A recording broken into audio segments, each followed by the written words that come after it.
I've thought of a way to make this very simple so you will understand. Would you please give me a spotlight? Do you get what I'm saying now? This is not about you. This is about me being in the spotlight where I deserve to be. Hello, welcome everyone to the Spotlight here on Fightful.com. I am Jeremy Lambert, as always, joined by Stephen Jensen. Jensen, what are we talking about today? Ooh, man. So we have a lot to talk about today. I'm fired up. I've been waiting for this. Drew McIntyre didn't win the title at Clash of the Castle, Jeremy, and I'm pretty angry about it. Also pretty angry, pretty fired up. Sting not in the AEW title tournament. So very good, pretty huge stuff for us to talk about. Sting not in the tournament, and Roman Reigns retaining over McIntyre at Clash of the Castle. So I don't know where you want to start with all this, Jeremy, but we got a lot to unpack on today's episode. They should have just 100% just given the title to Sting. He didn't even need to be in the tournament. Just hand him the title. Literally just go, here, Sting. You are Sting. This title is yours. That's what should have happened. Guys, yeah, I'm down. If this is your first time joining us, typically we talk about one thing each from WWE, from AEW, from the Indies, and from other, which will cover New Japan, Impact, things like that. We're ripping up the script today. That's the script. Yep. Ripped up. None of that today. Today, because of what happened at All Out and CM Punk's comments and everything from the fallout, the altercation, what happened last night on television, we're going to stick to strictly this topic and try to really dive deep and really unpack everything, because I've seen people compare it to Montreal as far as just like how industry shifting this could be. It's certainly, I don't think its impact is going to be known in these last 5 days. It's obviously a huge story, probably the biggest story of the year, but this is also the same year that literally a few months ago Vince McMahon retired. Crazy. So it's tough to like put that above that, but still, this is a monumental story in the world of wrestling. So we are gonna do our best to unpack it. So we only have one spotlight this week, Stephen Jensen, and it is our AEW spotlight. I'm old and I'm fucking tired, and I work with fucking children. I'm tired of wrestling these kids that think they know everything. I went with a remix intro there. I like it. I mean, this is very. I mean, it's perfect for today. So I was very proud of that. Oh man. So Stephen Jensen, we'll just start at the beginning, I guess. CM Punk wins the AEW World Title. The show goes off the air with MJF's return. And 20 minutes later, no one talked about that because the press conference opens. And if you watch the official AEW feed, like I was watching, it just opens with CM Punk saying Scott Colton and just going off on Scott Colton, who is Colt Cabana, talking about how, he gave him everything, talking about the lawsuit. Then he buried the EVPs, the Young Bucks and Kenny Omega, who couldn't manage a target. He buried Hangman Page for being an empty-headed dumb fuck and not taking advice. He kind of ended with, you know where to find me. If you want to find me, let's fucking go. And let's just start there. What were your thoughts when you heard these comments from CM Punk before everything that happened after that? CM Punk press conference. Okay. Instead of spending his press conference talking about the match with Moxley, talking about working with MJF, talking about just his road recovery and all this stuff, which he gave a little bit of insight into, he spent the majority of this press conference burying Cabana, Hangman, the Bucks, and Omega. What were your thoughts on that? Okay, so I mean, there's a lot to unpack here, obviously, but I would say starting with it seemed like somewhat of a premeditated attack. Like it sounded like Punk was like ready to say all that stuff. Like he wasn't really prompted to. Like Nick Hausman, he mentioned something about improv. And for those who know, Punk. If you go to Denise Salcedo's feed, Hausman's gonna ask a question, and Punk just says, "I'll start," and then Hausman's like, "Okay." And then Punk's like, how many of you consider yourself journalists? And people raise their hands like, oh, Nick, you consider yourself a journalist? He's like, I try. And he's like, okay, well, who are you friends with? Or did you do improv? He's like, yeah. He's like, who'd you do improv with? And Hausman says, well, Scott Colton. He's like, are you friends with Scott Colton? Like, no, we don't see eye to eye on some stuff. And Punk says, well, that makes two of us. And then he kind of goes off from there. Hausman did not ask a question. It did feel targeted in that Punk seemed to know Hausman and Cabana had some type of connection. And the moment Hausman stood up, Punk was ready to unleash. Punk was not asked a question of like, did you keep Scott Colton, Colt Cabana out of AEW? Like, did you force him to go to ROH? That was not asked. Punk immediately jumped into, I will start, and went from there. Yes. And Nick was one of the main guys that covered the Cabana and Punk case too. Yes. So like that's where it gets a little bit deeper also, because like Nick would be the guy, like right when Punk would leave the courtroom, Nick would be right there to like ask him kind of what was going on in the case and stuff. And so first of all, this is on like a really surface level. Without even any of the words he used, when you're up on the stage, just like eating a muffin into the microphone and like licking your fingers into the microphone and stuff, like that alone is like, what a dick.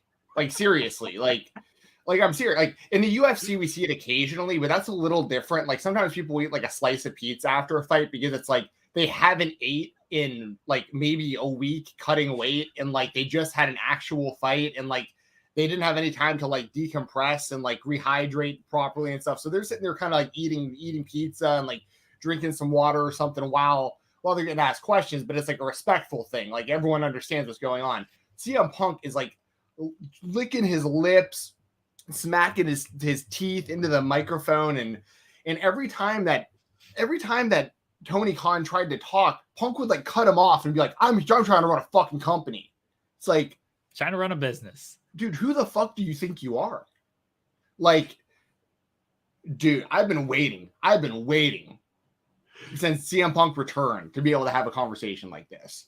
Because every time I bring up anything negative about CM Punk, it's always just, I just get torn up over it. Every now and then someone understands. But like, this is the same CM Punk that me and you knew about in the early 2000s that was causing problems in Ring of Honor. This is the same CM Punk that causes problems everywhere he goes. It's the same CM Punk that, listen, I know we got to kind of go more piece by piece through this because there's a lot to talk about when it comes to this, but to answer your initial question, without even him talking about anything, him eating the muffins alone was like, you know what you're doing. Like you were premeditated. You were premeditated to hate on CM Punk the moment you saw him eating that cupcake, Stephen Jensen. Well, here's the thing. I'm happy that Mindy's Bakery got a shout out. Like that's cool, and I hope their business, skyrockets. Like I hope that like that's something that good that will come out of that for like what sounds like maybe a home. Like I don't know much about Mindy's Bakery, but I'm assuming it's probably like a local family type of business. So I hope that is a positive that comes out of this. But like this stuff really pisses me off for a lot of reasons. But yeah, so anyway, my initial thoughts before you can get to what happened afterwards, Tony Khan needed to do something about that before it got to that point. I love Tony Khan. I've made it very, very known since the beginning of AEW. I'm a Tony Khan guy. I think he's done a fantastic job given the circumstances. He's roughly our age. He's been watching wrestling his whole life. He's like, it feels like how me and you would be if we had an unlimited bank account and our fig feds, like our action figure federations, like we got to actually put on national television like that. And I love that about AEW and Tony Khan, but he's also in this position where like when AEW started, it was a much different dynamic when your roster is like Joey Janela and like you're like drinking White Claws with Joey Janela after the shows and stuff and like having a good time, partying Marco Stunt, like, all these people that like hadn't really been on TV, but like grinding the indies and like, it was just, and now you're dealing with like your favorite wrestlers when you're CM Punk. So it's when you're Tony Khan. So like now you're dealing with having to tell CM Punk, who like you're a fan of and you look up to, but you're also his boss, and like dealing with that dynamic. And I think it's a totally different dynamic.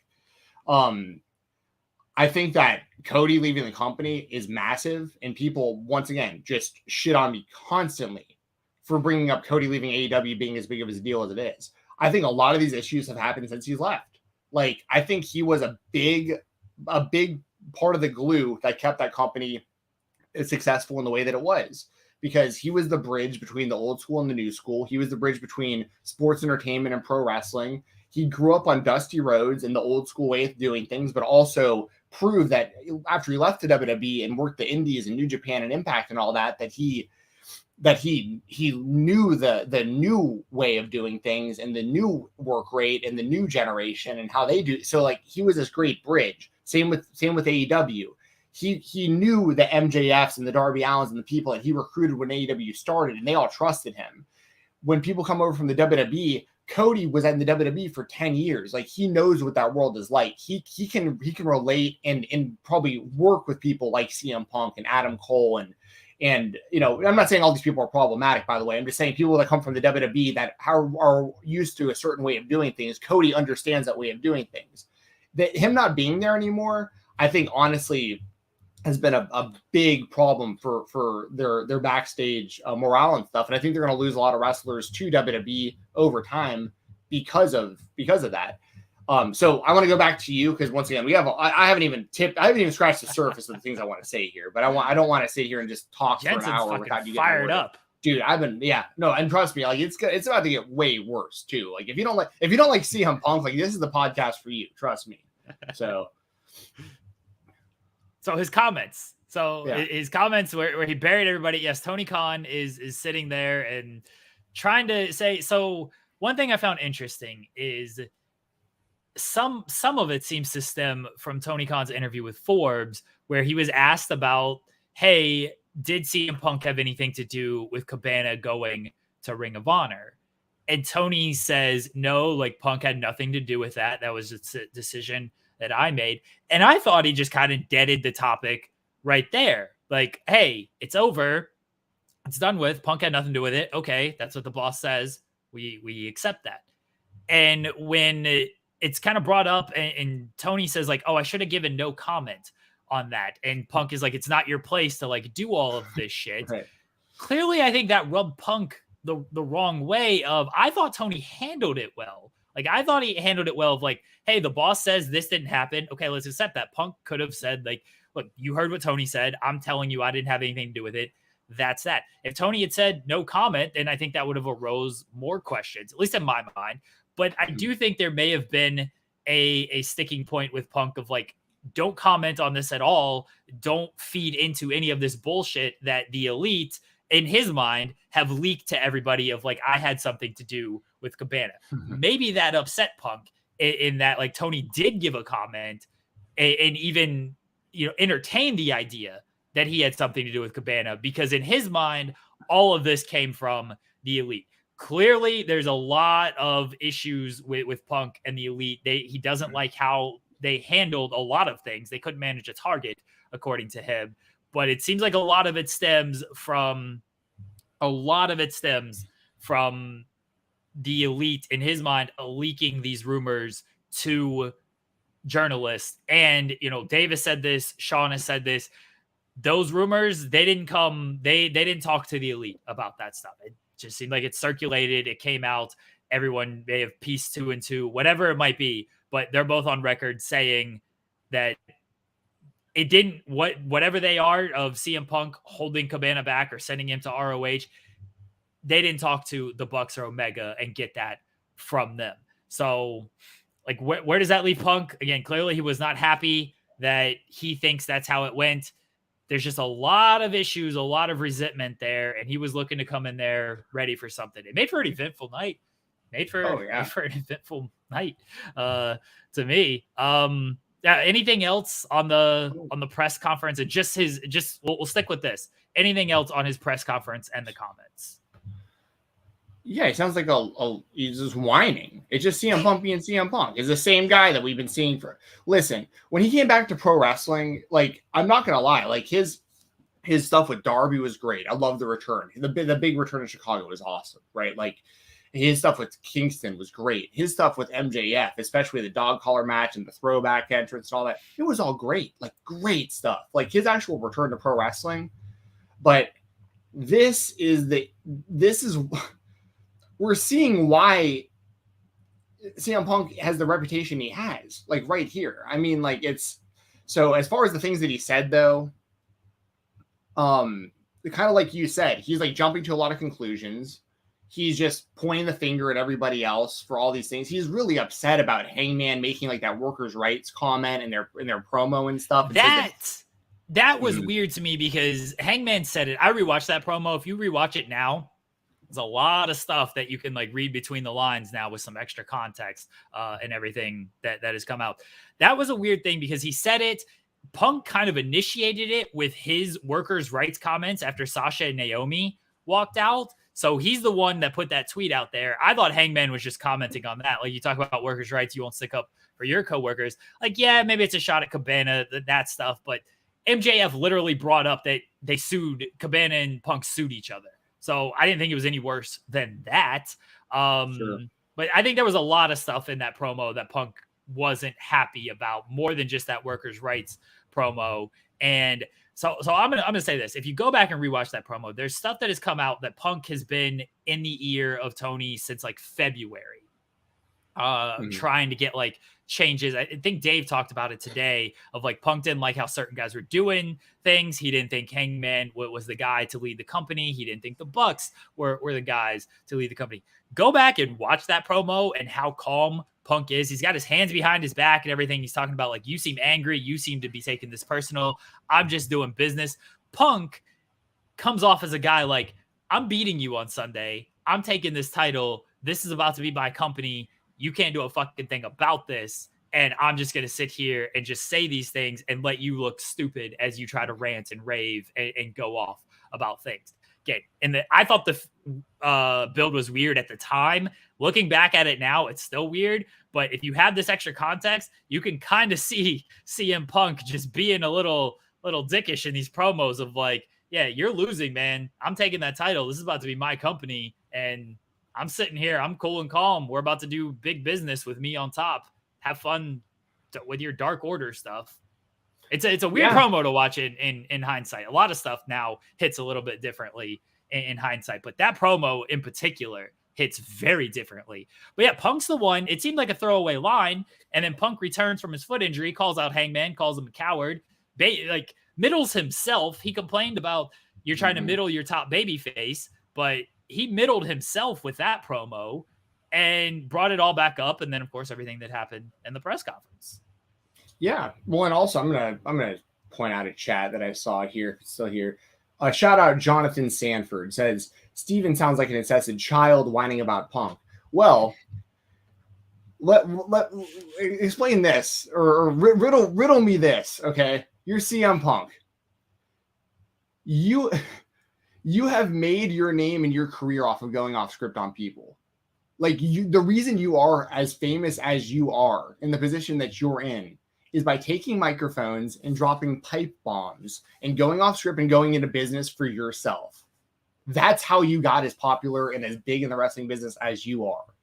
And then when someone else does it to you, now you got this big problem with it. Like I have a problem with hypocrisy, but I can't even say the word hypocrisy like that. Like that's like, I might sound like I'm whining, and listen, it might sound like that, but there's also a lot of people that agree with me. So like, if you're, it's just one of those things that's like, you can't just do these things over and over and over and over again. And then when it happens to you, you're like, you whine about it and complain about it and leverage your own. This is what CM Punk does. He does it everywhere. He did it in Ring of Honor. He did it in WWE. He's doing it now. He gets to a certain point of leverage in a company, and then he's just a cancer backstage. And then he demands him a whole bunch of stuff. He gets everything he wants. Like WWE gave him his music, more money, better merch, better cuts of everything, so on and so forth. Gave him the whole list of everything he wanted. Still wasn't enough. Complained about it, quit the company. And then the company starts pushing, Danielson and the Shield and NXT and all this stuff. And Punk doesn't come back because he's not about actually changing the business. He's not about the future and the young stars. He's about himself. He wants to be the top guy in whatever company he's in. He wants to be the champion. He wants to be all about him. He wants the most money. He wants the main events. Like that's the truth. That just is what it is. And he just keeps disguising it as like wanting to change the business and do all these things for the fans. He doesn't care about the fans. I'm sorry, he doesn't. Like he cares about the fans from the perspective of the more fans he has, the more money he makes. But I don't think that he, you know what I mean? So it's like, I'm sorry, y'all. Like I just think he's a giant hypocrite. Like you can't make your name doing these things, and when someone else does it to you, and it was such a throwaway line to most people. Most people didn't pick up on how deep that cut CM Punk. I mean, hell, Kingston went in the ring right in front of everyone and said, "Hey, the locker room doesn't want you here, man." Like right in front of everyone on a microphone. That wasn't a big deal. But Hangman saying it is a big deal. You're calling this guy an empty-headed fuck who can't draw money, who hasn't done anything in the business. Dude, that was a little that was no. I mean, Hangman was the world champion of the company, so you kind of just buried. That's what I'm saying. You buried everything the company has done up to this point. You're saying that he doesn't draw, that the title doesn't mean anything, that the feuds didn't mean anything, that the elite means nothing. Dude, if you're Tony Khan, this is an easy decision. You get rid of CM Punk and you keep the elite after the suspension. I don't think there's any dude. And also, by the way, I need to make this very clear. Nobody. I've said a lot of negative stuff about the WWE over the last few years, but there's no way in hell anyone with the last name Levesque or McMahon is sitting up there at that podium and just lets that happen, like Tony Khan did. Like Tony should have recognized what was happening and just, hey Punk, like let's get you backstage. Like I know you just had a rough match. Like let's talk about this, privately. Like and get out of there. Instead, he just let this guy shit on him. And that's the thing. He's shitting on Tony Khan as this is happening, too. He's like talking about working with children and dumbasses and stuff. But he's literally doing this as he's saying it. He's like pointing his thumb to Tony Khan, being like, these are a bunch of idiots here. They don't know what they're doing. Like, I'm trying to run a business. And he's like pointing at Tony Khan. And Tony's like sitting there, like twiddling his thumbs, like, I don't know what to do here. This is very awkward. It's like, dude, you need to take control of this situation. And then it gets worse. We haven't even talked about the fight yet. We'll get there. I've never seen Stephen Jensen so fired up. This is tremendous. Apple Shy Jedi, thanks for joining as a member. Guys, you can leave super chats and stuff if you would like. Yeah, so he buried everyone in this press conference. And so some people are saying, and you mentioned it, the line, it didn't seem to mean much at the time. Punk clearly took it as something. He took it way more personal than anybody else picked up on. There are reports that Hangman and Punk had a chat about it. Some type of reprimands were handed. I don't know how far that went, how much, Punk mentioned like the chance for apologizing. That's over. Like that's done with. Again, I don't know what Hangman said. If they did sit down in a room, Hangman did apologize, was forced to apologize, whatever happened. Clearly it's still bit at Punk because 3 months later, after the comment, Punk goes on national television, goes into business for himself, calls out Hangman, does the coward shit. Clearly that bit at Punk. Clearly the leaks that he attributes to the elite about the Cabana situation, that bit at Punk. There was a lot building. There was a lot building here. He just came off this match. He's heard all of this stuff. He let it all out. Did he go about it the best way? I don't think so. I think he definitely could have handled that a much better way. Probably just not said anything. Tony Khan should have tried to step in, do something. A PR person should have tried to step in, do something. Somebody should have done something. But Tony Khan, he's given CM Punk this freedom. I said this on a show on Fightful Overbooked, and I think I've said it on here. I know I've said it on Twitter. Like, I do think there is a little bit of resentment from the elite side that Punk was the guy that Tony Khan wanted initially. Mm-hmm. Everyone knows that. Everyone knows Tony Khan wanted to start this with him. Punk didn't want to do it because he was like, I don't know. I've seen a million startups come and go. I don't want to be part of it. They survived the pandemic. They get to the heights they get to. Then Punk wants to come in. And right. Now he's CM Punk again. And he's drawing the gates and he's going on top and everything. I do think there's a little bit of resentment there. Tony clearly has given him a lot of freedom since he's come in, whether on the mic, in the ring, backstage, whatever it might be. He sees a lot of value in CM Punk. He's put over Punk's value. There's no denying Punk's value. There's absolutely no denying Punk's value. Sure. He's done well for the company. Could they have done similar things without him? Maybe, but we don't know. What we do know is Punk drew big numbers. Well, we also have to be honest about this too. Like Punk, he has popped some big numbers for them, but there has also been shows that Hangman Page has outdrawn in the main event. There's also been, there was another, then the ratings. The ratings have been pretty much the same. Like Dynamite, like week after week has been like, it isn't like there's like these giant spikes happening. You know, it's like around the same million people watching every week. So it's not like CM Punk, obviously a CM Punk that isn't killing your backstage morale in your locker room. Like that guy is better to have him in your company than not. I'm not saying that CM Punk is like, but I just need to keep that real too. Like Hangman Page proved that he can pretty much draw outside of Chicago, which is a completely different thing. But like Hangman Page was a proven world champion who drew good numbers for them when he was the champion too. It isn't like CM Punk came in and just destroyed everyone's numbers. I mean, in Chicago, once again, that's an outlier, but like, you know what I mean? Like he's talking like he's so above everybody else and what they can accomplish, when in reality, like he really hasn't done a whole lot from the company outside of a few big spikes here and there that like were very specific to, you know, him in Chicago pretty much. So yeah, Punk is a draw though. Like there's no denying Punk. Sure, but so is Hangman, so is Kenny, so are the Bucks. I'm maybe not to the same level on a mainstream, but collectively, I think having the Elite's more valuable than having just CM Punk. Just me personally.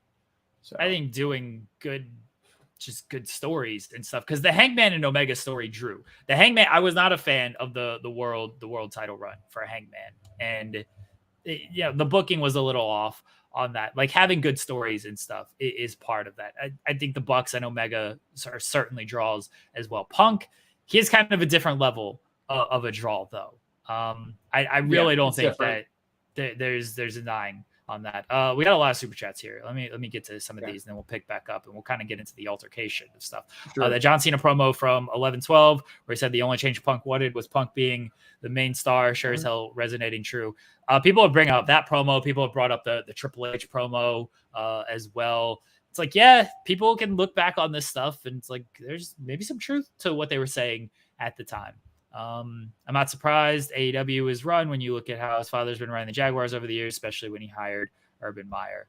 I mean, that was that's totally unrelated, but like that was a disaster though. The Urban Meyer thing was a disaster though. I'll definitely agree. Yeah. D'Lo Diggs says the fact that Punk said he wants to work with pricks and TK didn't do a thing is baffling, and it's sad when he cut Jay White off, but not Punk. I mean, Jay White was doing character stuff, and Tony Khan doesn't want this to always be character stuff, which I don't know, maybe it should be. No issues at the WWE press conference. Roman Reigns just sat there and said, "Acknowledge me." Alex McCarthy, who was a coward, acknowledged him, and then Roman Reigns walked off. Everything was good there. No, Roman Reigns didn't shoot on the Usos and Triple H and Drew McIntyre and all this stuff. He didn't shoot on any of those guys. I guess he wouldn't shoot on the Usos. That's his family. The New Day or the Street Profits. How about that? So, yeah, no issues there. Tony probably should have said something. Like he should have gone with something there. And he didn't. And again, he's given Punk a lot of freedom. And once he started to get rolling, I understand that it might have been tough to step in at that point because you don't know what Punk is going to do. And that's going into our next kind of topic on this. You don't know what Punk's going to do. Oh, go ahead. Real quick, I need to mention based on that, this is a completely different scenario if Tony Khan isn't sitting there with Punk.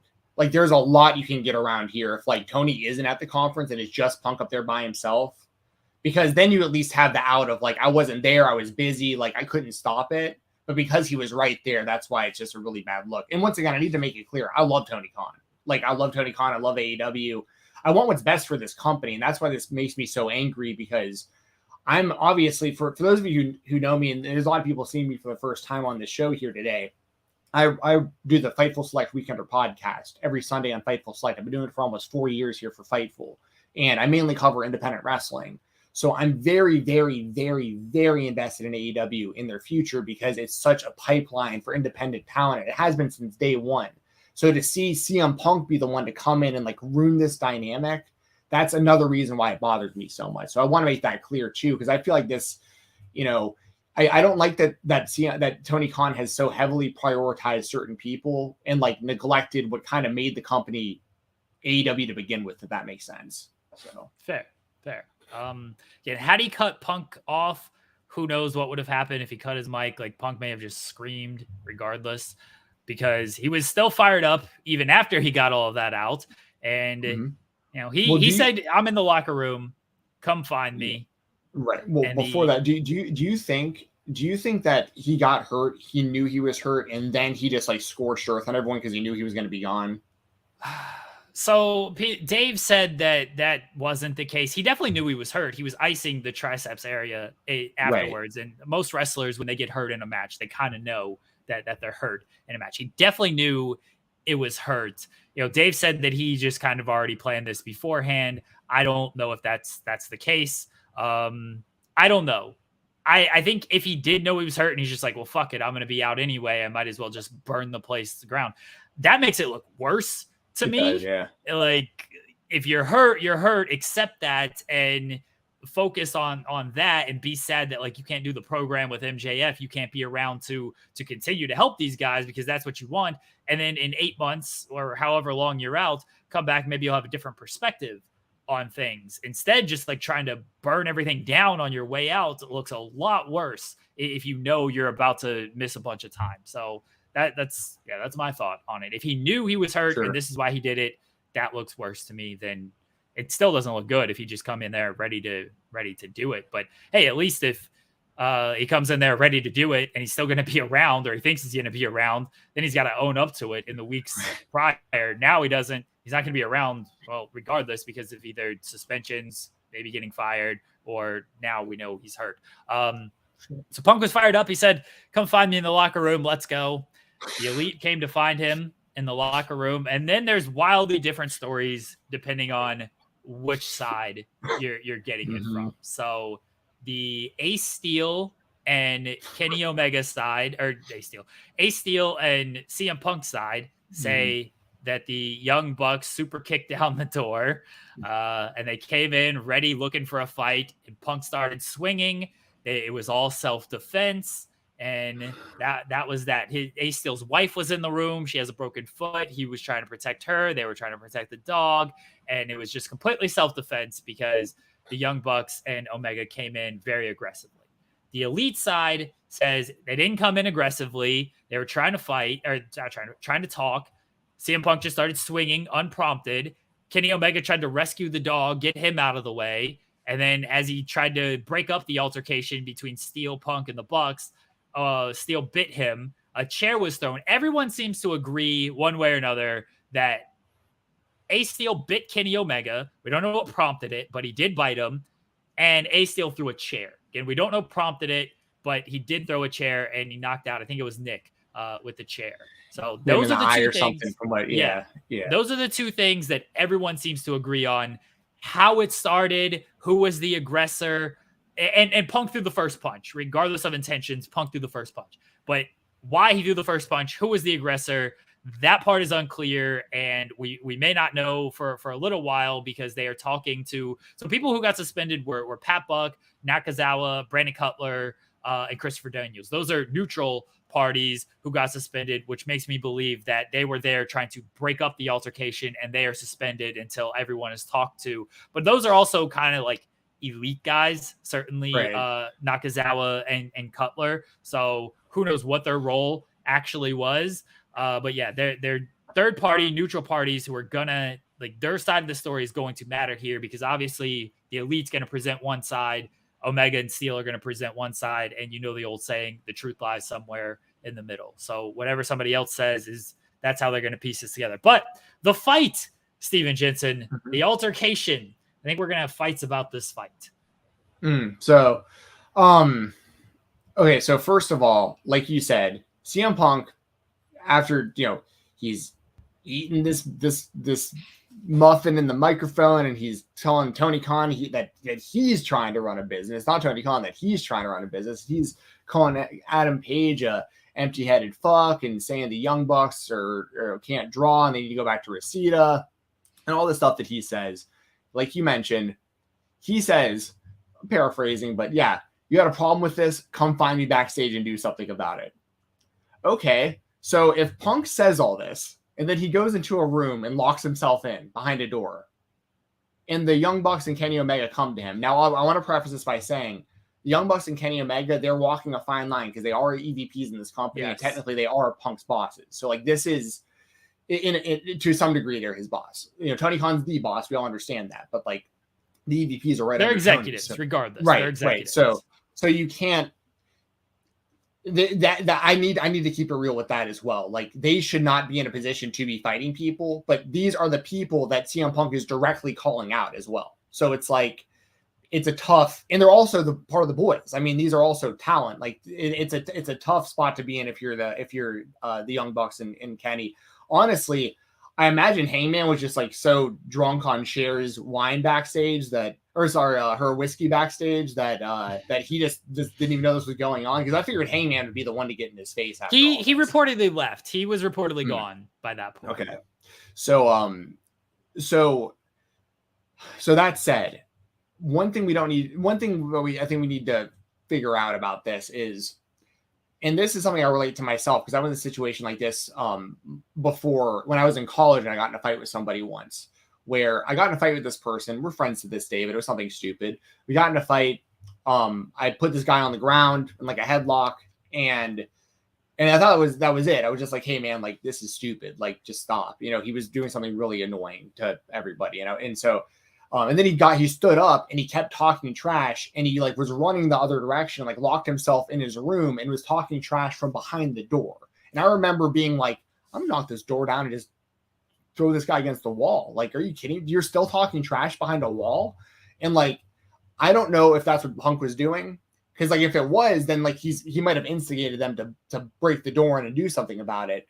If not, if he was just backstage and he was saying, hey, I'm trying to cool off, I said a lot of stuff out there that I shouldn't have, like, give me a minute, and they still knocked the door down, that's different. So like, I need to know like why the door was knocked down to begin with. Like, was it just the Young Bucks and Kenny coming in hot after the promo, or was Punk like continuing to instigate things and hiding behind a door? Because like, I could definitely see that being the case as well, potentially. Now that all said, y'all ready to get real? I don't even need to know the reports backstage. CM Punk didn't beat up anybody, y'all. It just didn't happen. You want to know why? Because he can't. Like, he can talk all the trash he wants. It's so funny. Because like, I know you said on Twitter, you were like, you know, CM Punk has MMA background. He fought in the UFC. Like, there's, you know, people with no MMA background, like, people know what they're talking about. Punk would still take most people in the locker room, is pretty much what you were saying. And I disagree with that, mainly because you also have to take into account, like, you think with even with no MMA training, you think that CM Punk has a chance against like a Wardlow or a Powerhouse Hobbs or like someone that's just like much larger than him and actually athletic? Probably not, right? So I'd take like all those wrestlers, immediately put them over Punk. And then you have to look at anyone with any shred of athleticism. So like someone like Kenny Omega just moves faster. Someone like John Moxley seems a lot tougher and also has some MMA training. Kenny, I think, has actually done some MMA, some amateur fights, if I remember correctly, years ago. But the Young Bucks, I said that might be competitive because they don't have any formal background and they're both small in stature. But I think they'd probably both be faster and probably you know. So I think it'd be interesting. But my point is this: if CM Punk is calling people out to actually have real fights with people backstage, that's a losing battle for CM Punk. Because like, what best case scenario, he beats someone up who has no MMA background and he does. Worst case scenario, like, you know, like Angelo Parker knocks him out in front of everybody. You know what I mean? Like, I'm just saying, like, I just, it's very hard for me to believe CM Punk got in any kind of backstage actual fight and won that fight. I just don't see it happening. So real quickly, I'm gonna read the super chat. Unfortunately, Punk is better when bitter / angry. Hey, we were waiting a long time for the heel turn and bitter CM Punk and the bite and everything. So that happened. Let me Beyonce just messaged me.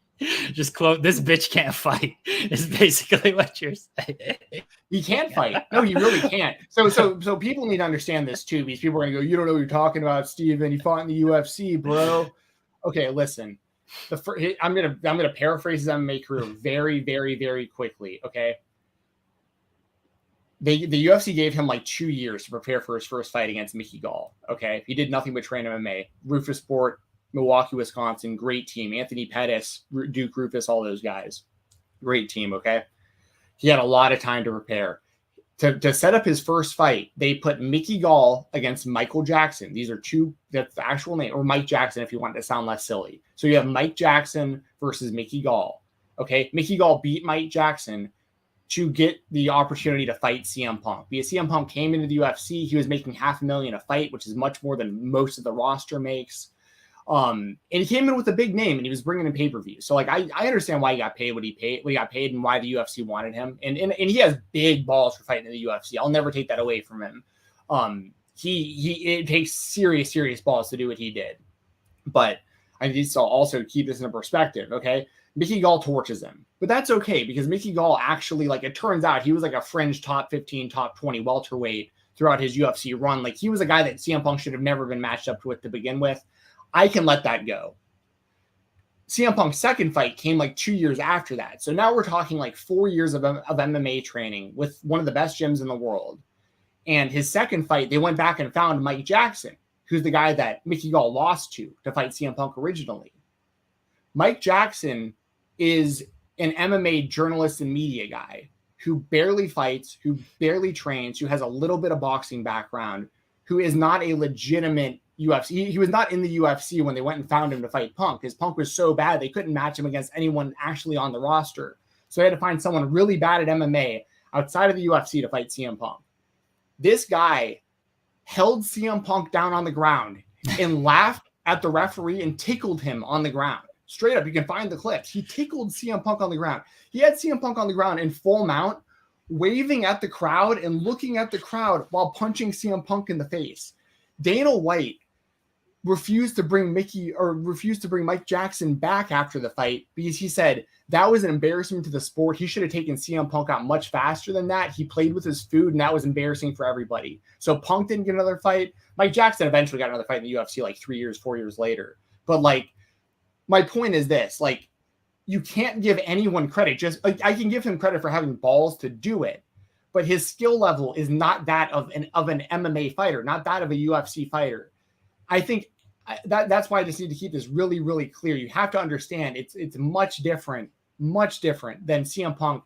This isn't even like Jake Hager. Like, Jake Hager's fought a bunch of cans, but at least he's like actually fighting people. Like, Brock Lesnar, completely different scenario, super success story in UFC, but he had an actual athletic background going into it. So that's why I just need to keep it in, I just need to keep it real when it comes to this whole CM Punk fought in the UFC, and so he's a tough guy who can beat people up thing, because I legitimately don't think that he is. I think he's a guy who gave it a real good try, and he's trained for like 4 years, and he still couldn't beat a journalist.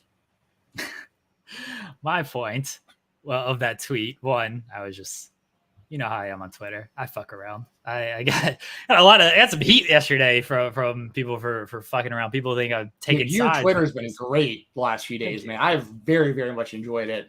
Thank you.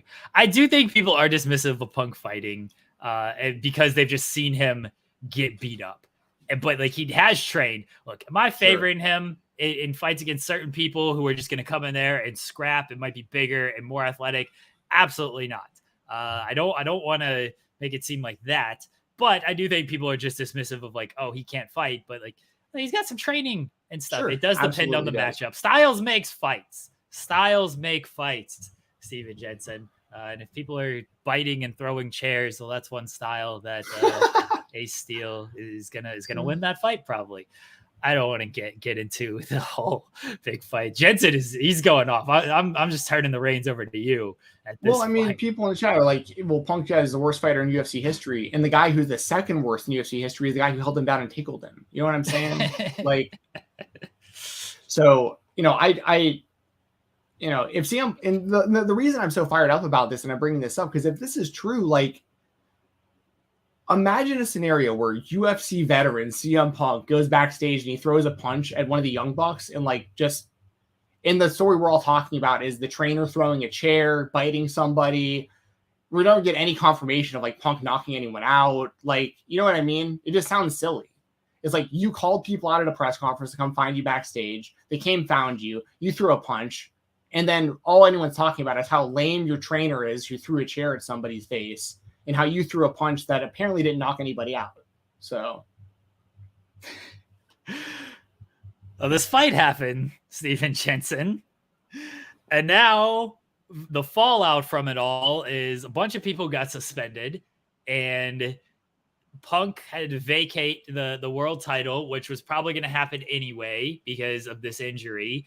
And then the Elite had to vacate the trios titles because whatever their part is in this. So people are suspended. There's still an investigation going on with everything. If you're Tony Khan, like, how are you? We have a little bit more information now than we did previously. If you're Tony Khan and Punk's injury, you can't take that out of the equation here. Sure. Like, how are you handling things if you're Tony with everything we kind of know right now? Obviously, Tony should have more information than us.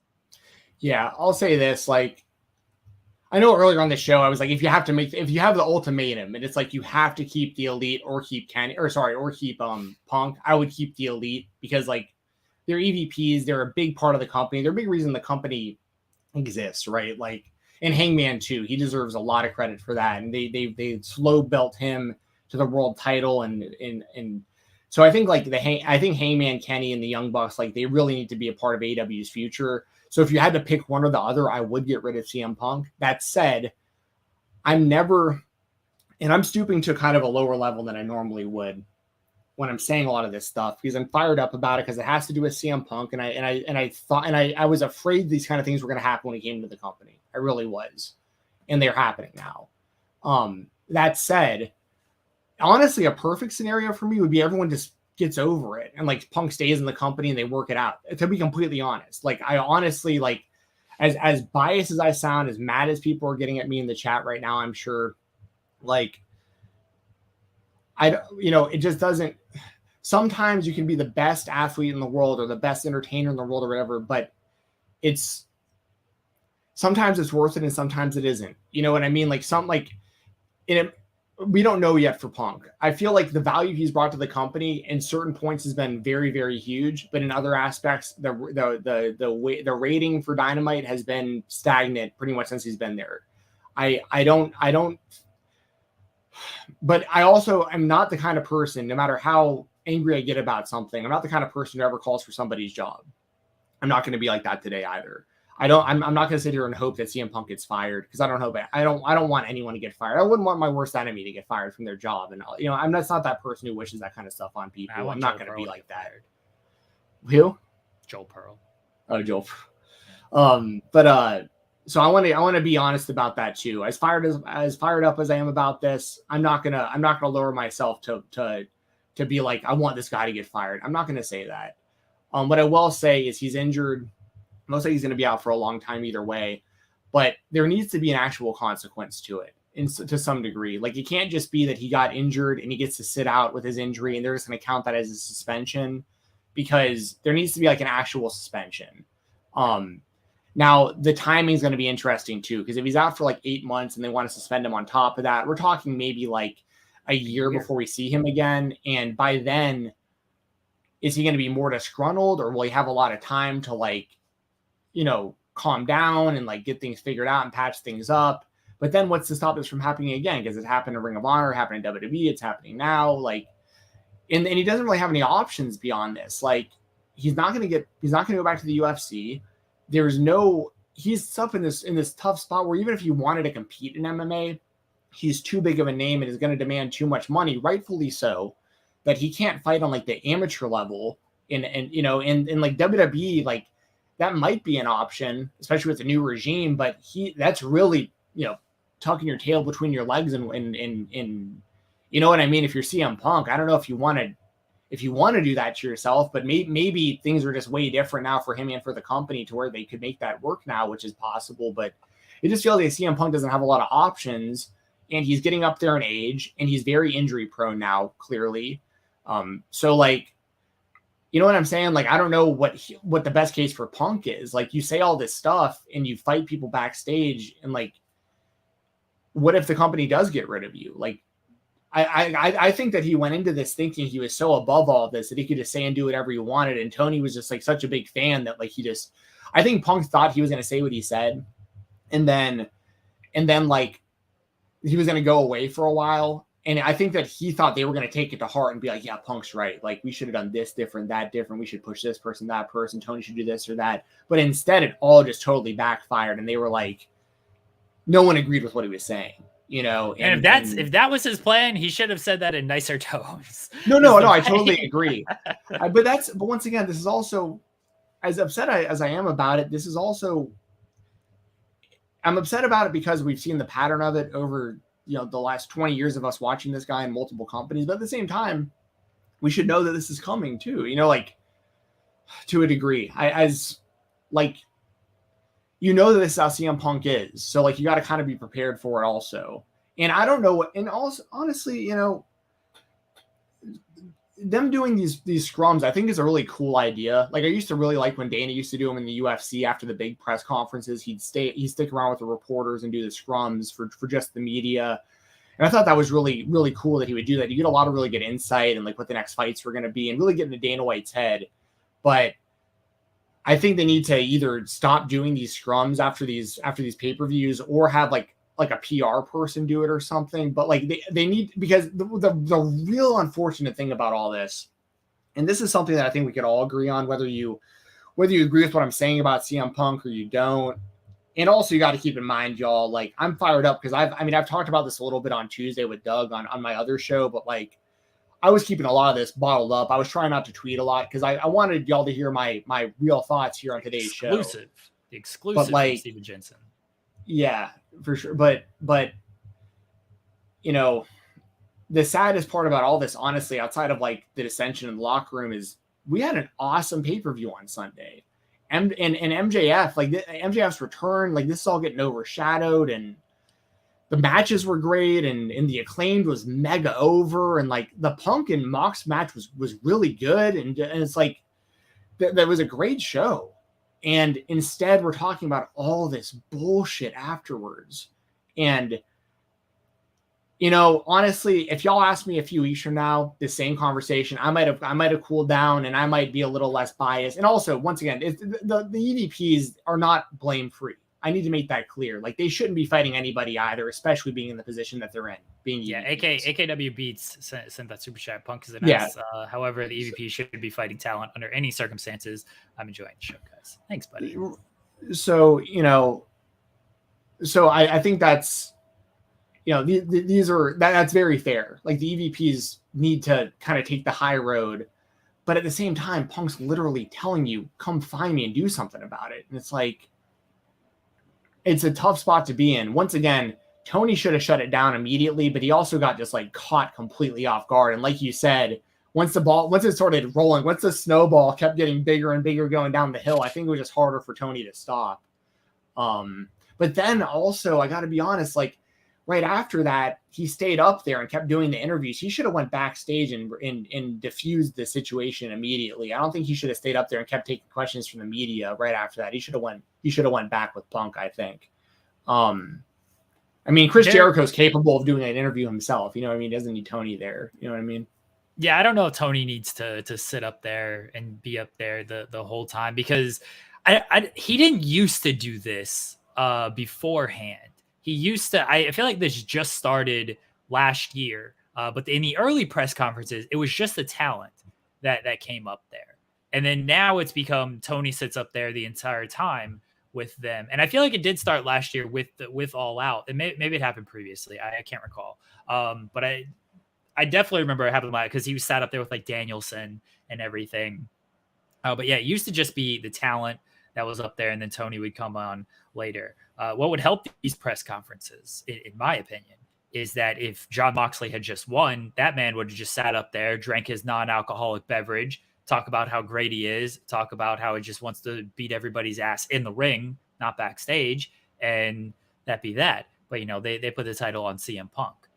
So you just make the correct decision on screen, and you won't have these problems off screen. That's where I'm going at.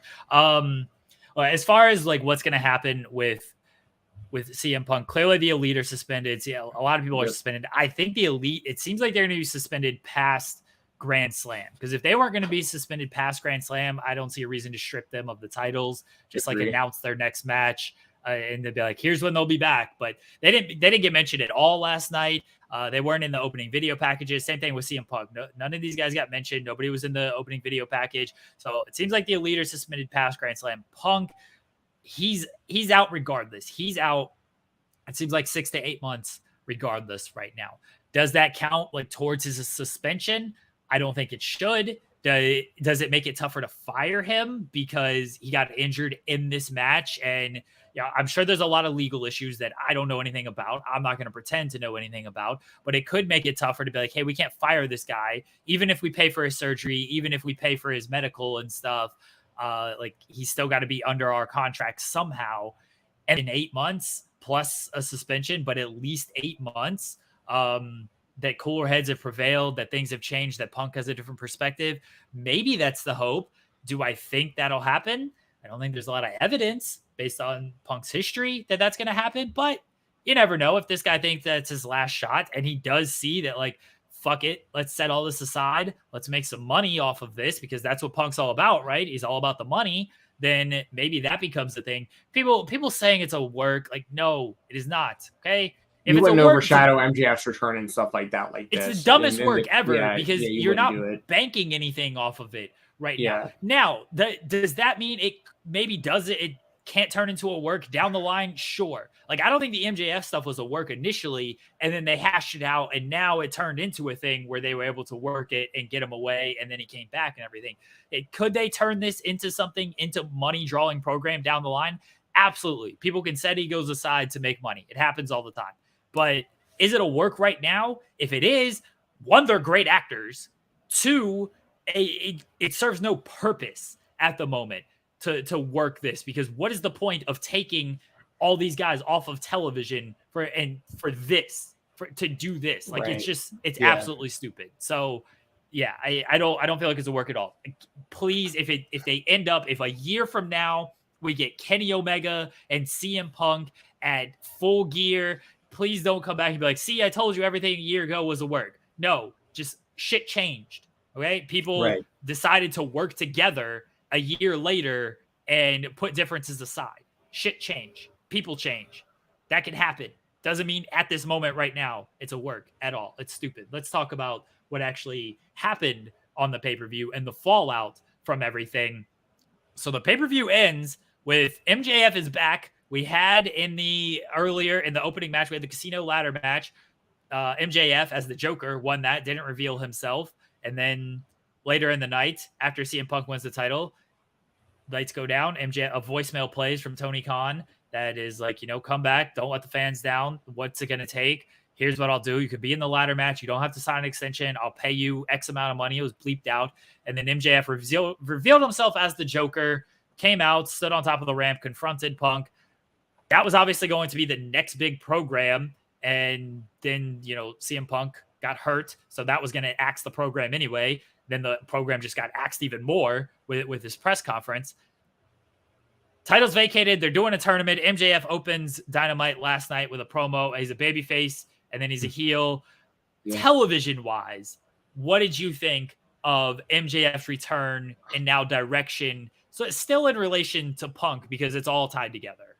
Sure. So I love the return of MJF. I knew it was him when Stokely grabbed that chip and they were playing Sympathy for a Devil. Real winner of the ladder match. Yes, that's true. That's true. And there's a lot of people that I saw on Twitter like, man, Stokely and MJF, I never thought of this ever happening. Like, this is going to be awesome. And I'm like, y'all got to go back and watch the Dream Team because they were together on the Indies. And like Stokely and MJF were awesome together. So like, I'm really looking forward to them doing stuff together on AEW television. I'm not sure how much I like the Stokely stable yet, but the verdict's out on that still though. Like, I think Morrissey still has a lot of potential that's untapped.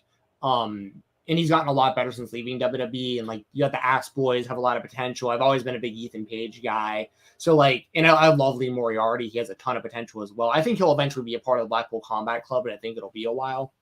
But, so I like and I love Stokely Hathaway. I love the dynamic of him next to Morrissey also. I love Stokely working with giant dudes. And he just talks all this smack for like these guys that are like triple his size. I love the dynamic. But yeah, when MJF he wins the chip, and then at the end of the show he comes out. I like you said, I thought the voicemail was really cool how they put that in there and they bleeped the amount of money. And they answered all the questions that the hardcore audience had about MJF in that voicemail too. It was like, I'm not going to make you sign an extension. I'm going to put you in the joke and as the Joker. I'm going to give you bleep amount of money. This is your last offer. You got to come to the pay-per-view. So I liked how they played that. And then yesterday at Dynamite, I thought it was hilarious. Comes out in a Josh Allen jersey. He starts an AEW chant immediately, and I was like, oh man, this is great. And it wasn't gonna last long. I mean, it's MJF, but I liked it. I liked that because you knew he was gonna get a pop initially, so like you might as well use that. So like let him get the pop, let him come out and like pretend like he's trying to get cheered, and then when you get the opportunity, turn it. And also Mox's promo last night was incredible. Yeah. So like I like what they're doing here. The great thing about AEW and their roster is like, yes, at certain points it's too talent stacked and like certain people don't get on the show, and there's people who have been leaving the company or reportedly trying to leave and stuff, and it's a bloated roster. But with that comes the advantage of when you lose Kenny Omega, the Young Bucks, and CM Punk, you still have stuff like what we had last night, which was an awesome show from top to bottom, in my opinion. So, as far as MJF specifically, I like that I think it was clever to have him come out and play up to the crowd because he was going to get cheered anyways, and then have him turn. But he's going to get massively cheered in New York at Grand Slam. So I'm interested to see how they work with that dynamic. Real quickly, Tex Baker, thank you for the super chat. He says the problem with making the storyline eventually, I have no interest in seeing any of the matches. Can't get excited for Punk versus Omega. Hey, look, if you're not excited for that, you're not excited for that. I think a lot of people will be excited for that. Yeah. Do you think what they do at the pay-per-view at Grand Slam, do you think they do the tournament and then MJF cashes that chip in at the end of the show and just beats whoever won the tournament for the title? It's not a cash in. It's not like Money in the Bank though, because I thought that maybe at the end of All Out, like he could just do that and just beat Punk and take it. Yeah, I think it's just like, hey, this is when I'm getting my title shot. Could they switch it up, change the rules? Sure, like it's wrestling. You can always do that. Well, that's my thing is like last night, it just caught me. I noticed how MJF said that last night when he was on the mic, he was like, I get a title shot whenever the hell I want. And it was like, does that mean, and also like, if we want to get very real literal, it's a poker chip. So like, shouldn't he be able to cash in the poker chip? Yeah. I'm with you. But it also is very WWE. I mean, they're literally taking Money in the Bank from WWE if they do that though. So I get that too. They could certainly do it that way. I just don't think they're going to do it that way. I think that's going to probably be the Full Gear match is MJF against whoever the champion is. All Out, MJF's return. I thought that was well done because it played off a couple things. We all kind of thought MJF was coming back soon. We all kind of thought he was going to come out at the end of All Out, and he did. Some people thought that he was going to be the Joker. I didn't think that spot made sense for him just because it seemed like a waste, but the way they did it, it made plenty of sense. So I don't think they wasted the Joker spot on him as far as just like he didn't come out as MJF. He came out as the Joker, and he had other people doing his bidding. I thought that was great. And then, yeah, the reveal at the end I thought was very good as well. I thought everything at All Out was good. Last night, not the biggest fan in the world with everything. And here's why. I understand they had to rewrite a lot of that. Like that, this clearly was not this specific direction for MJF. He was clearly going into a feud with CM Punk. How much that changed the material of everything, I don't know.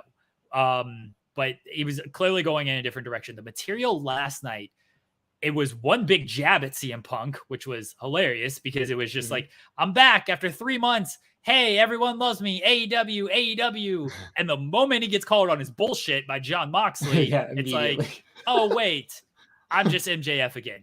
Giant jab at CM Punk. That's how I read it. I've seen a couple other people read it that way. Maybe not, but you know how AEW can be. But I didn't like just the material of, yeah, I'm going to cash in this chip, going to go to WWE 2024 contract. It's the same MJF we had seen. And like after that promo he cut in June, after Double or Nothing, like after that, after 3 months of anticipation and build and waiting, and the thing they did it All Out, which was really good. There's no mention of Stokely. I don't know if they're still aligned. We saw Stokely a little bit later on, but I don't know if they're still aligned. If they are, great. If they're not, like, okay, what happened? If they're just mercenaries, cool. They just paid people. Fantastic. Like you just paid people. I get that. But there was no mention of that. It just felt the same to me. And I was hoping for a little bit different after the promo he cut 3 months ago and after a 3-month build with everything and him being gone with everything. Yeah, maybe they had something different in mind. And then because of everything that happened with Punk, it was just like, well, this is the direction we're going to have to go now. I think what MJF did well was because it was so much of the same that we had seen, Jon Moxley's promo came off even better.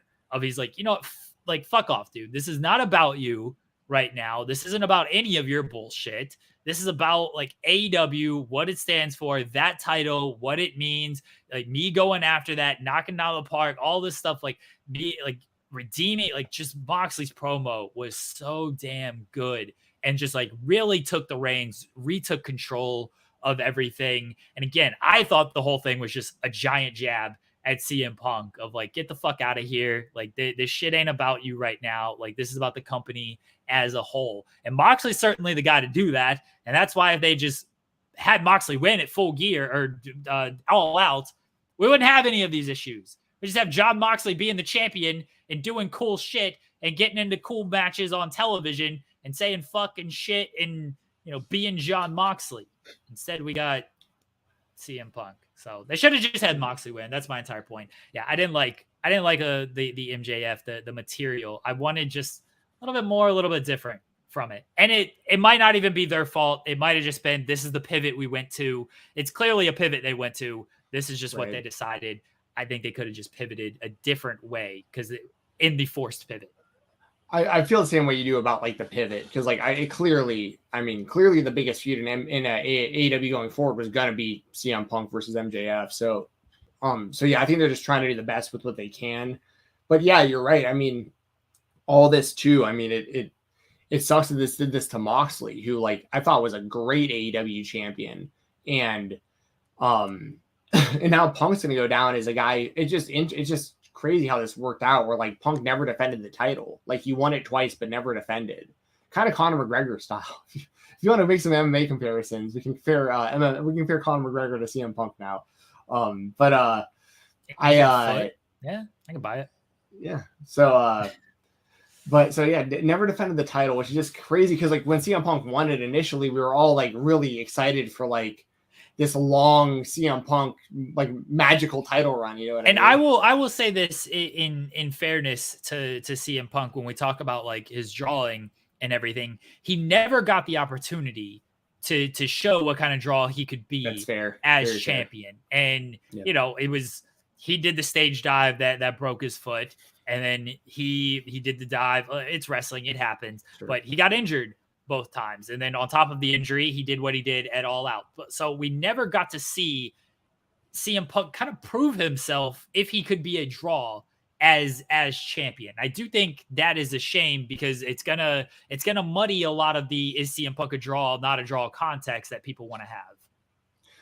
I think that's a really good point. It's a really good point because we never got to see like the full, like the how I don't know how to articulate what you just said, but I agree with what you're saying about like we never got to see a real title run of Punk, so we never got to see the true value of him on top in that company long term. So I agree about that. I think that's a really good point that you made.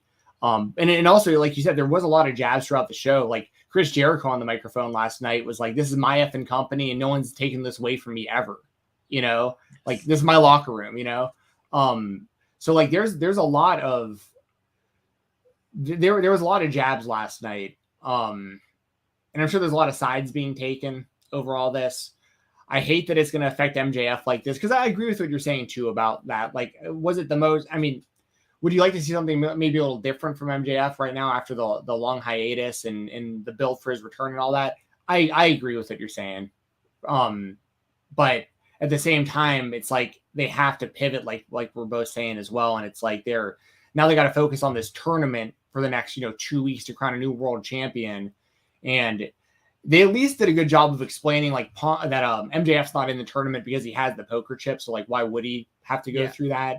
I would have maybe liked to see it to where like he's just in the finals, like the poker chip just gets him into the finals because that's a world title match, and then he would just wrestle whoever made it to the finals for the title in New York. I think that would make the most sense personally.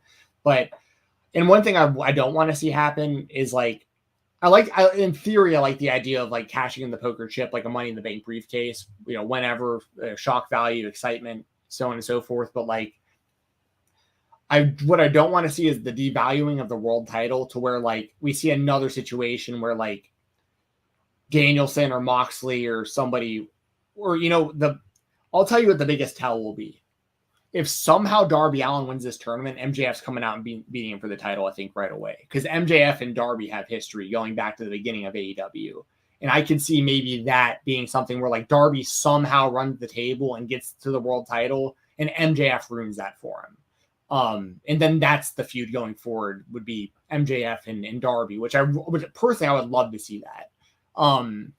As like a kind of a substitute for Punk. Obviously Punk and Darby both very different, but it could be really good, especially with the involvement of Sting being involved in that as well, and that story and stuff. I think it'd be good. So, but what I don't want to see though, once again, is like the devaluing of the title, where like a champion, we crown a new champion, and then like minutes later, we already have a different champion, and now like we've gone from the prestige of like the long Jericho title run, the long Mox title run, the long Omega title run, the long Hangman title run, and now it's like Punk gets hurt, Mox drops the belt, Punk gets hurt, someone wins the title, cash in, like, you know what I mean? I just don't want to get too murky, I should say, because I think AEW's done such a good job with their world championship of like making their title super credible and being very selective about who holds those belts. So I just want to throw that out there too. Who do you think wins this thing though? You think Danielson? I mean, I know you're a Danielson guy, and so am I.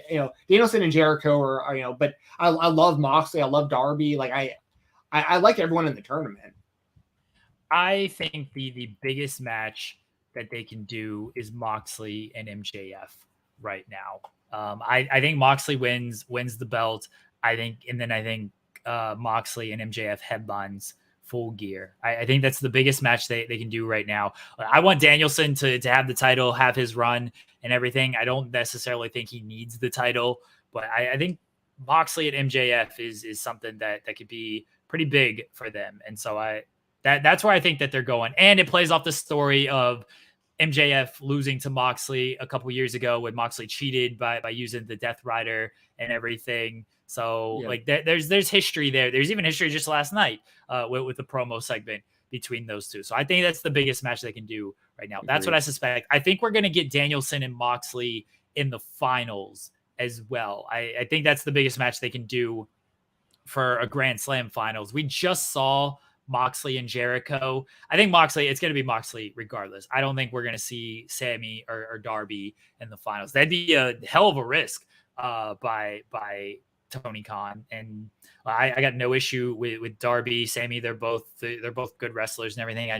I don't think they're there right now to be the guy to lead the company. So I think we're going to get Moxley and Danielson in the finals.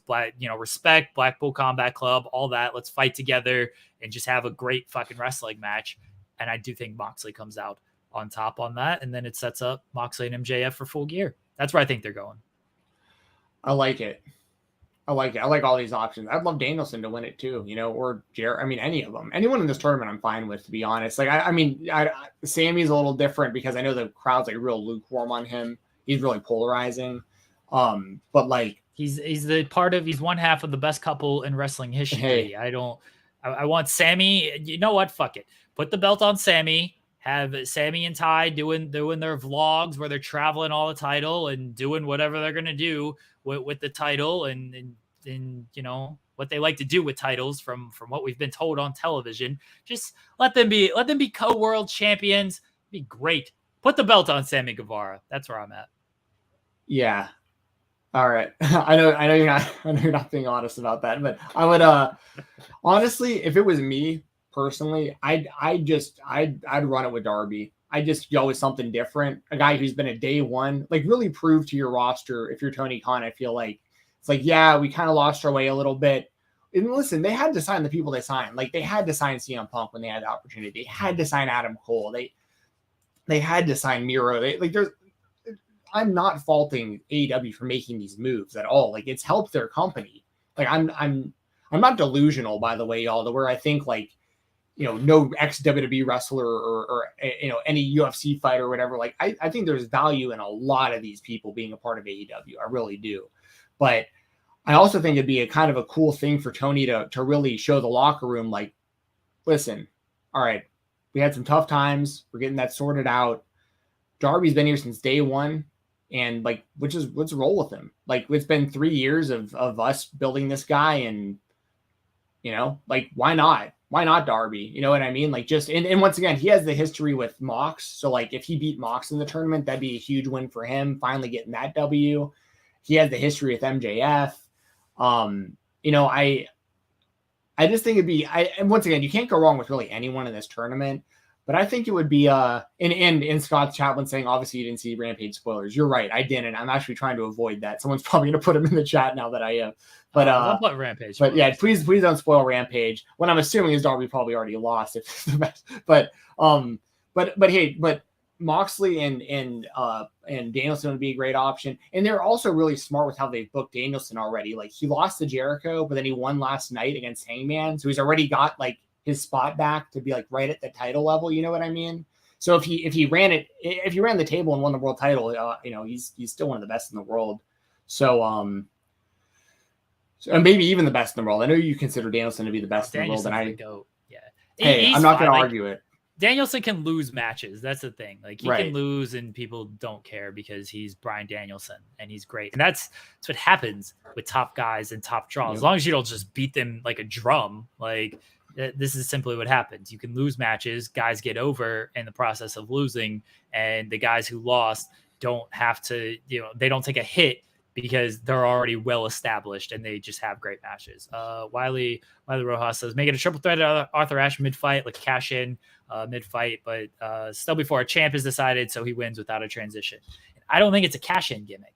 That's my only issue. Maybe there is thing for Granby says Fred Durst for world champion, you cowards. Let's I think go. we're both advocates. Yeah, let's go. One biscuit for life. For that.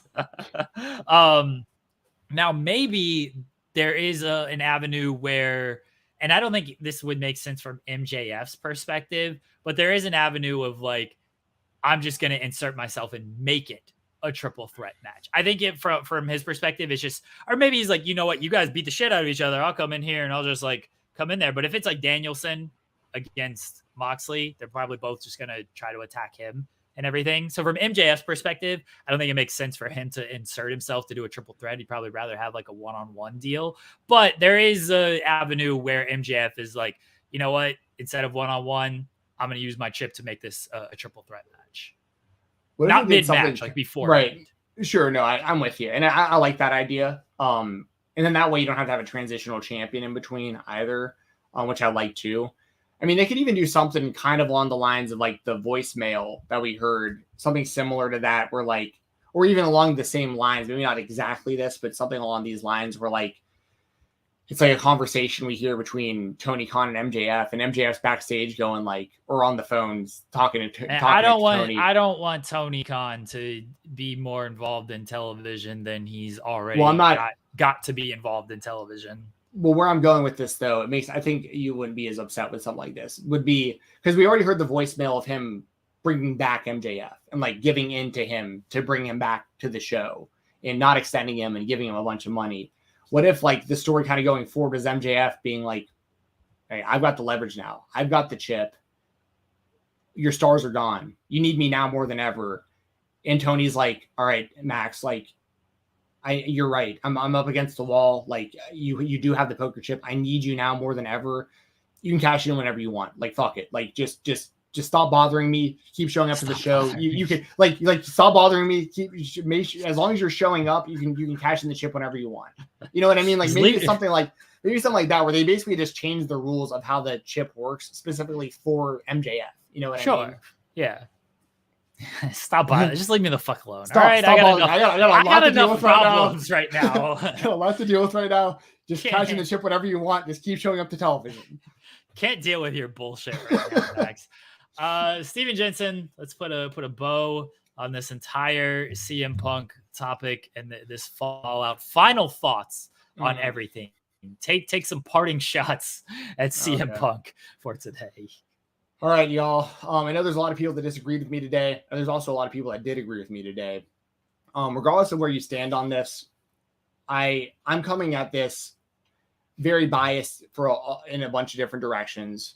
I'm biased against CM Punk and his MMA run because I covered MMA during the time and I had to be very involved with that. So I just see it through a different lens than a lot of people do. I'm biased towards AEW because I love the company. I'm a day one AEW guy. I mean, this is how hardcore I am for this company, right? On New Year's Eve, which was I can't remember the year now, I guess 2019 probably. Maybe it was 2018. I can't remember now. It's been so long. The pandemic has screwed up everything for me because I feel like 2020 to 2022 was like 1 year. So it was. But I literally broke away from the New Year's party I was at to get on my phone and watch the BTE New Year's Eve episode to see what the big announcement was going to be that they've been building up for on BTE for months. And that was when, they announced that they showed their phones and it was the AEW logos and the Double or Nothing logo. And like from that day, I was like, it's actually happening. Like, this is my company. I'm going to do everything I can to support this. And so I'm a loyal AEW fan. I've spent so much money on AEW pay-per-view and their action figures and their merchandise. And like, I even the CM Punk stuff, like I'm still trying to buy CM Punk's action figure after everything I said about him today. You know what I mean? Like I'm biased in a lot of ways. I'm also biased as a fan of just professional wrestling and of people's attitudes and just wanting everyone to be successful. So like at the end of the day, this is how I'll wrap this up for my thoughts on this. I think this was all totally avoidable. I think that Tony Khan should have done a better job as the leader. I think CM Punk shouldn't have went in so hard and said all the things he said. I think there's a fine line between defending yourself and like making a mockery of your company right in your boss's face. But that said, I'm also not calling for people to lose their jobs because I'm not that kind of person. So like, I'm not going to sit here and say Punk needs to be fired. Or I think the EVPs are in the wrong too. I made that clear. I think they shouldn't be fighting anybody either, being EVPs in the company. And I think CM Punk shouldn't have done a lot of the stuff that he did. And unfortunately, we have seen this pattern of behavior from CM Punk for 20 years. And even if he goes away for a year and he comes back and he's happy and it's all good and let's all get free ice cream bars, CM Punk again. How long is it before he's this guy again? I just feel like it's just a constant cycle and it just is what it is. But I'm not saying once again, I hope that they can work this out and that Punk comes back to AEW and this all gets, and then they can really make some money off of it long-term, like turn it into a work. It isn't currently, and I don't want to even imply that it is now, but like turn it into a work. Like the MJF thing, I think that was a real thing that was turned into a work. I thought the Cody Rhodes thing was a work, and that was real. When I didn't think he was showing up to the WWE until he actually walked out on the ramp at WrestleMania, and I was like, oh my god, he actually did it. Like I thought everyone was getting work, including myself. So yeah, I want to throw that out there. Listen, if CM Punk hears this somehow, I know he's going to be very upset about it. I've made him mad in the past anyways. Like there's been, me and him have a little, he doesn't even know it. So I wrote some videos about him before for like some really large YouTube channels that like got millions of views, and he's blocked those channels after clearly seeing the videos and stuff. So like it's one of those things where this isn't my first rodeo of like having controversial opinions about CM Punk, but at the same time, did you beat up CM Punk, Stephen Jensen? No, I'm not going to, but I wouldn't be he's not intimidating though. That's the problem. Like, it's just one of those things, man. Like, I'm not going to sit here and say like, I want to fight CM Punk, because I'm not trying to fight anybody, but like, if he came at me, I wouldn't be afraid of him, if that makes sense. And that's why, yep. Sadiq knows. So anyway, I just want to throw it out there that like, I don't want to see him get fired, but like if they have to make a decision, if it is an ultimatum of like the Elite or Punk, I keep the Elite, but hopefully they can all just get this figured out. But it seems like Punk doesn't want to be there, and like if he doesn't want to be there, you got to figure things out. But is he getting guaranteed money? Does he, you know what I mean? Is this part of it too? Is he getting guaranteed money? So like if he gets out, he gets paid either way. So he doesn't give a fuck. You know what I mean? Like Ace Steel's got to be gone for sure. Like there's no way you throw a chair in someone's face and keep your job. So there's a lot of layers to this.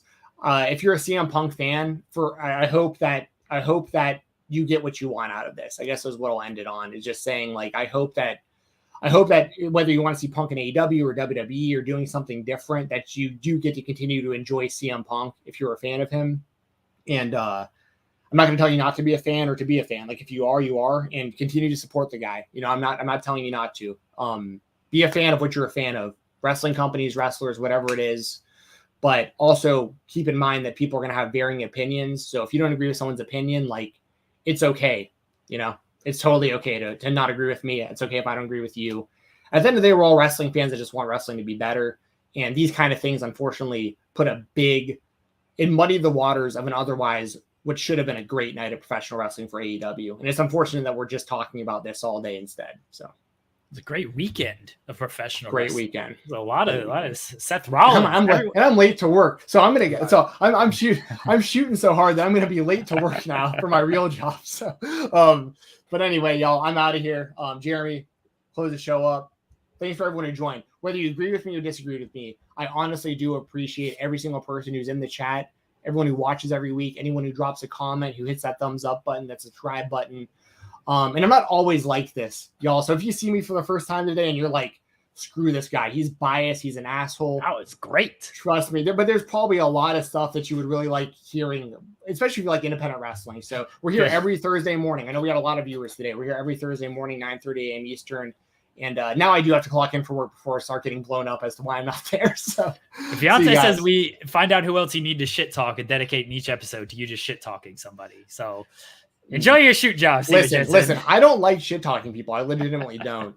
But like a very famous wrestling fan once said, sometimes you got to say what needs to be said. So I'm out of here. See you guys. Hi, Stephen Jensen. Everyone, subscribe to Fightful Select. Stephen Jensen does the Weekender over there every weekend covering independent pro wrestling. You can follow him on Twitter at Fight Talk _ at Fight Talk _. Yeah, Stephen, he should have just walked into work trying to fucking run a wrestling business over here. I got time to show up to your shitty job. Get Stephen Jensen in trouble. Yes, guys, if this is your first time joining us, we are here bring muffins. There you go. We are here every Thursday at 9:30 a.m. Eastern.